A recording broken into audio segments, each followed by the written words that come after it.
اس مال نے ہماری بچیوں کو تباہ کیا ہے جی کالجوں میں بڑے بڑے کالجوں میں بیٹیوں کو پڑھانے والوں بڑے بڑے موبائل دے کر اپنی بچیوں کی زندگی کو تباہ کرانے کا سارا سامان مہیا کرنے والوں اگر بڑا موبائل دیا ہے تو کم سے کم بچی پہ نظر بھی رکھو اگر انٹر کالج ہائی اسکول وغیرہ کرا رہے ہو اور عصری تعلیم دے رہے ہو تو آپ کی توجہ یہ ہونا چاہیے کہ میری بیٹی کسی غیر کے ساتھ دوستی تو نہیں کر رہی ہے میری بیٹی کسی کے ساتھ تعلقات تو قائم نہیں کرتی ہے میری بیٹی رات کی تنہائی میں کسی سے بات تو نہیں کرتی ہے آپ کو پتا ہے ابھی چند دنوں پہلے کی بات ہے کہ جب فتنہ ارتداد عروج پر تھا اس وقت بھیونڈی کی سرزمین پر ایک مسلم لڑکی نے کلمہ اسلام کو چھوڑ کر معاذ اللہ کفر و التحاد کی زمین پر قدم رکھا اور مرتد ہو گئی معاذ اللہ بولیے معاذ اللہ اسلام کا دامن چھوڑا محلے کے کچھ لوگ پہنچے اور پہنچنے کے بعد کہنے لگے بیٹی تو نے اسلام کیوں چھوڑا ہے پلٹ کے اسلام کی طرف آ جا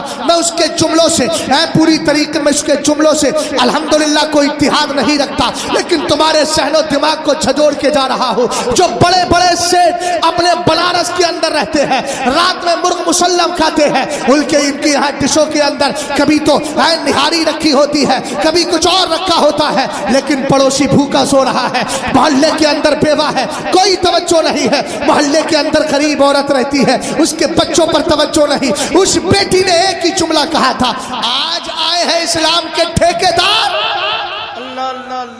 کل تک کہاں مر گئے تھے جب عید کے دن بھی میرے باپ کے مرنے کے بعد میرے گھر میں کھانا نہیں بنتا تھا آج کہہ رہے ہو اسلام کی طرف آ جاؤ اللہ اللہ اللہ حال یہ تھا تمہارا کہنے لگی حال یہ تھا کہ عید کے دن بھی میرے گھر میں فاقہ کشی ہوتی تھی میرے باپ کے انتقال کے بعد میری ماں نے مجھے جیسے تیسے پڑھایا کہ اس غیر مسلم لڑکے نے ہی میری جاب لگوائی ہے نوکری لگوائی ہے اس کی مدد سے میں تعلیم حاصل کر کے آج اتنی بڑی ہوں آج کہہ رہے ہوں میں اس کو چھوڑ دوں کچھ سمجھ میں آیا سب سے اس نے جملہ بولا اب مجھے دنیا کے سارے مسلمانوں سے نفرت ہو گئی ہے معاذ اللہ آخر یہ نوبت آئی کیوں جو بچیاں اسلام چھوڑ رہی ہیں ہمارے گھروں کے اندر شادیاں ہوتی ہیں بہت بڑے نواب ہیں نا 50,000 کا لباس بنائیں گے 25 کا دیں گے 5,000 کی بیوی کے لیے جوڑا 50,000 کا موبائل چلائیں گے دکھائیں گے دیکھو ہم بڑھ کے مالدار ہیں ہم نے اتنی مالداری حاصل کر لی ہے میں کہتا ہوں مزارات اولیاء پہ جائیے شریعت کا قانون یہ ہے ولی کے مزار پہ ایک چادر پڑی ہے جب تک پرانی نہ ہو جائے تب تک اس چادر کو نکال کے وہاں دوسری طرف نہ کیا جائے جب پرانی اور بوسیدہ ہو جائے یہ مفتیان اکرام بیٹھے یہ شاگرد ہے یا افتاء کر رہے ہیں مفتی ہے فتویٰ صحیح بتا رہا ہوں نا جب تک ایک چادر پرانی نہ ہو جائے تب تک دوسری نہ لائی جائے میں نے کہا پیارے ذرا غور تو کر مزارات پر ہزاروں کی چادریں چڑھانے والوں تمہارے محلے میں ایک بیوہ بھی رہتی ہے اس کی بچیاں بھی رہتی ہے کبھی 100-200 کی چادر اس کے سر پہ بھی ڈال دو اس لیے کہ غریب کے دل سے جو دعا نکلتی ہے اللہ اس کی بے شمار برکتیں عطا فرمایا کرتا ہے درد ختم ہو گیا ہمیں درد ختم ہو گیا درد خلوص چاہتا رہا ہمارے دلوں سے ہم نے نام و نمود کو آگے بڑھایا ہے لیکن کاش ہم اس مشن کو سامنے رکھیں کوئی بچی اگر کالج میں پڑھتی ہے خدا نخواستہ اس کی آنکھیں دو چار ہو گئیں ذمہ داری ہے کہ اس بچی کے گھر والوں کو جا کے سمجھاؤ مشن بہت زیادہ تیزی سے بدلتا جا رہا ہے خدا نہ کرے کہ بچیاں ہمارے گھروں میں پیدا ہوئی ہوں ان کی کوکھ سے اسلام کا کلمہ پڑھنے والا پیدا نہ ہو اللہ نہ کرے ایسا ہو لیکن حالات ادھر جا رہے ہندوستان کا سروے کیجئے 5 لاکھ سے زائد اب تک بچیاں اسلام چھوڑ کر کفر کی دہلیز پر قدم رکھ چکے ہیں کون ذمہ دار ہے اپنے جلسوں کا سسٹم بھی درست کیجئے اصلاحی گفتگو ہو عقائد پر بھی گفتگو ہو اعمال پہ بھی گفتگو ہو ادھر ادھر کی باتیں قطعاً نہیں ہونا چاہیے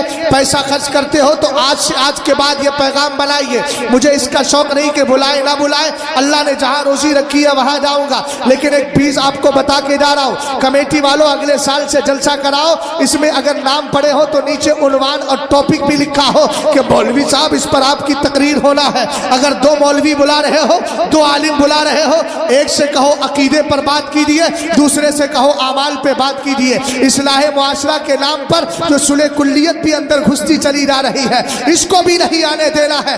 اس لیے کہ آپ جانتے ہیں اگر کافر اللہ رب العزت کو چھوڑ کر اوروں کی پوجا کرتا ہے تو اس کو بھی نجاست کہا گیا.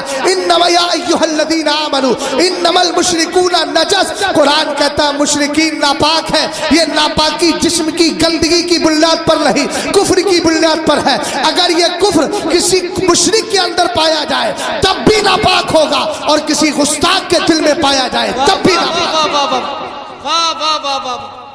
زندہ باد زندہ باد. اور اپنی بیٹیوں کو بچپن سے دین سکھائیے. دین ہوم ٹیچر کے نام پہ ہزاروں خرچ کرنے والوں سنو,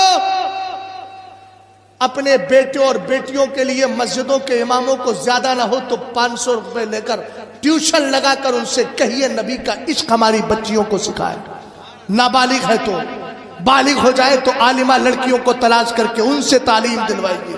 اپنے بچوں کو کہیے کہ عالموں سے دوستی کریں, اس لیے کہ جس کے پاس عالم کی دوستی ہوتی ہے, سنی شعول عقیدہ مسلک کے وفادار کی, تو صحبت کا اثر ہوتا ہے, ایمان جانے سے بچ جائے گا انشاءاللہ. اور کیسی تبلیغ دینا ہے, ایک واقعہ سنا کر گفتگو کو ختم کرتا ہوں. بچیوں کو دین کی تبلیغ کرو گے نا, اچھا پیغام دو گے, تو اگر تمہارا قدم کبھی بہکنے والا ہوگا تو بچی کہے گی ابا ایسا نہ کرو, مصطفیٰ کی شریعت اس کے خلاف بول رہی ہے. حضور علیہ السلام کے دور میں ایک صحابی ہے نام ہے جلیبیب, غریب صحابی ہے, غریب صحابی, نماز پڑھ کے مسجد میں رک جاتے ہیں. آج تو تصور ہی ختم ہو گیا نا, کل تک صحابہ, نوجوان صحابہ کی عادت تھی مسجدوں میں سویا کرتے تھے. آج تو مسجدوں میں پورا ہفتہ ہو جاتا ہے, جمعے کے دن بھی یہ کہتا ہے کہ حضرت نہایا ہی نہیں ہو. میں نے کہا کب تک ناپاک گھومتا رہے گا؟ سرکار تو یہ فرمانے ان المومن لا ینجس, ایمان والا ناپاک ہوتا نہیں, تو زبردستی ناپاکی کو اپنے اوپر تھوپ کر کے چل رہا ہے. جلیبیب ہے, رات کو نماز پڑھ کے وہی لیٹ جاتے ہیں, جوان ہو چکے ہیں. مدینے کے تاجدار نے فرمایا شادی نہیں کرو گے؟ کہنے لگے حضور میرا رنگ بھی سانولا ہے, خاندان بھی بڑا نہیں, مجھے کون بیٹی دے گا؟ میرے نبی نے فرمایا جاؤ فلاں انصاری صحابی کے گھر جا کر اس کے گھر والوں کو اور ان کو میرا سلام بولنا اور وہ پیغام پہنچانا اور کہنا اپنی بیٹی کی شادی میرے ساتھ کر دے. سبحان اللہ بولو یار, سبحان اللہ تو بولو. صحابی رسول گئے, دروازہ کھٹکھٹایا, اندر سے آواز آئی, کون؟ کہا میں جلیبیب سرکار کا صحابی ہوں. اندر لیا, سلام کیا, کہا مصطفیٰ نے آپ کو آپ کے گھر والوں کو سلام بھیجا ہے. کس نے سلام بھیجا ہے؟ بول تو صحیح یار پیارے, کس نے سلام بھیجا ہے؟ اس نبی نے سلام بھیجا ہے جس کے لیے حدیث میں ہے کہ ان ھذا ملک لم ينزل الارض قبل تلك الليله يستاذن ربه ان يسلم علي ويبشرني بان فاطمه نساء فاطمه سيده نساء اهل الجنه وان الحسن والحسين سيدا شباب اهل الجنه. میرے سرکار نے حضرت حذیفہ سے ایک دن فرمایا, حذیفہ یہ ایک فرشتہ ہے جو آج سے پہلے زمین پہ کبھی نہیں آیا, رب سے کہہ رہا ہے مولا مجھے اجازت دے دے, میں زمین پہ جا کے سب سے پہلے تیرے نبی کو سلام کروں گا. آج وہ نبی اپنے امتی کو سلام دے. صحابی رسول گئے, آقا علیہ السلام نے سلام بھیجا ہے. صحابی کے گھر میں خوشی کی لہر دوڑ گئی. مدینے کے تاجدار نے ہمیں سلام بھیجا ہے. جس کو رب سلام بھیجتا ہے وہ آج اپنے امتی کو سلام بھیجا. کہا میرے نبی نے پیغام بھی دیا ہے, اپنی بیٹی کی شادی میرے ساتھ کر دو. صحابی رسول نے جب یہ جملہ سنا تو قرآن کی آیت ذہن سے نکل گئی تھی, وما کان للمؤمن ولا مؤمنۃ اذا قضى الله ورسوله امرا. قرآن کہتا ہے جب اللہ اور اس کے رسول فیصلہ کر لے تو ایمان والے مرد عورت تمہیں اب کوئی بھی اتھارٹی نہیں کہ تم ریفیوز کرو, انکار کرو, اب تمہیں قبول کرنا ہی ضروری ہے. اس لیے کہ فرمان کسی اور کا نہیں, فرمان پروردگار کا ہے اور مدینے کے تاجدار کا ہے. اس لیے ان کے ڈیسیزن پر اپنا ڈیسیزن نہیں لانا, ان کے فیصلے پہ اپنا فیصلہ نہیں لانا. تھوڑی دیر کے لیے وقتی طور پر یہ قائد کریمہ صحابی کے ذہن سے نکلی ہوئی تھی. انہوں نے کیا کیا, کہا اپنی بیوی سے مشورہ کروں. اندر گئے اور جانے کے بعد دیکھو میں نے ایک جملہ بولا تھا, اگر بیٹیوں کو دین سکھاؤ گے نا دین الحمدللہ رب العالمین, تو پھر یہ بیٹیاں اپنے باپ کو سدھارتی نظر آئیں گی. اگر بھائی کا قدم بہکے گا تو اس کو شریعت کا مسئلہ بتاتی نظر آئے گی. اگر شوہر بہکے گا تو اپنے شوہر کو سدھارتی نظر آئے گی. دیکھو صحابی رسول کہا اپنے اندر جاتے ہیں, بیوی سے مشورہ لیتے ہیں. بیوی کہتی ہے آپ پورا بیک گراؤنڈ بتائیے, ساری کیفیت بتائی. رنگ سولائے, خاندان بڑا نہیں اور مالدار بھی نہیں ہے, حالت دیگرگو ہے, یہ ساری باتیں بتائی. انہوں نے کیا کہا, آ کر کے کہا ہم اپنی بیٹی کی شادی آپ کے ساتھ نہیں کر سکتے. اتنا جملہ بولا تو باپ کی تربیت بیٹی کو جو پرانی ملی تھی وہ اثر انداز ہوئی. پردے کے پیچھے سے آواز آتی ہے اتردون علی امر رسول اللہ. ابا جان آپ کو کیا ہو گیا, آپ مصطفیٰ کے حکم کو رد کر رہے ہیں.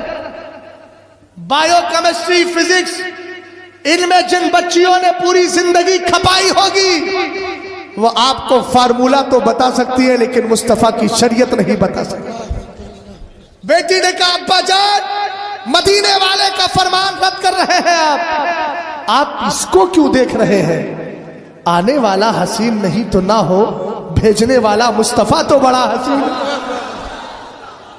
ابا جان آپ کو پتا نہیں سرکار علیہ السلام کے پر اترنے والا قرآن کہتا ہے جب اللہ اور اس کے رسول فیصلہ کر لے تو اس کو انکار نہیں کرنا, رد نہیں کرنا. میری قوم کے نوجوانوں ذرا دھیان سے سننا, یہ بڑکی بڑکی ٹوپیاں لگانا لیکن عمل میں خرابی ہو تو کوئی نتیجہ نہیں. لنگیاں باندھنا عمل میں خرابی ہو تو سفیدی, آپ سفید لنگی آپ کو سفید نہیں بنا سکتی. سفیدی کم ملتی ہے جب اللہ کے ذکر میں بندہ رہا کرتا ہے. توجہ فرمائیے گا, ان ساری چیزوں پر توجہ دے. لباس پر زیادہ توجہ نہیں, اپنے اندر کے حالات پر زیادہ توجہ ہونا چاہیے. رسول کریم علیہ السلام کی وہ صحابیہ بیٹی, وہ صحابیہ تھی, اس کی ماں بھی صحابیہ ہے, اس کے باپ صحابی ہے, وہ خود صحابیہ ہے. کہتی ہے الاصابہ الاستیعاب فی معرفت الاصحاب کے اندر اس واقعے کو ذکر کیا گیا. فرمایا رسول کریم علیہ السلام کا فرمان آپ انکار کر رہے ہیں, اس کو رد کر رہے ہیں. کہا کہ کیا, کہ آپ کو پتا نہیں قرآن کیا کہتا ہے. جب فوراً یہ آیت یاد آئی انہوں نے فوراً بیٹی کو لیا, اپنے ہونے والے داماد کو لیا, مصطفیٰ کریم کی بارگاہ میں گئے اور جانے کے بعد معافی مانگی. میرے سرکار نے معاف کر دیا, حضور نے دونوں کا نکاح کر دیا. اور نکاح کرنے کے بعد آمنہ کے لال دعا کرتے ہیں اللہم صب الخیر علیہ صبا ولا تجعل عیشہا کدا. اے اللہ اس بیٹی پر بھلائی کو ڈیل دے, اے اللہ اس کی زندگی کو خوشحال بنا دے. تاریخ میں لکھا ہے کہ بڑے غریب صحابی تھے لیکن مصطفیٰ کی دعا قبول ہوئی, اولاد بھی ملی, زندگی خوشحال بھی ہو گئی, مال بھی ملا. مدینے میں جو سخاوت کرنے والے مشہور صحابی تھے ان میں ایک نام جلیبیب کا بھی آیا. اعلیٰ حضرت کہنے لگے اجابت کا سہرا, عنایت کا جوڑا, دلہن بن کے نکلی دعائے محمد صلی اللہ علیہ وسلم.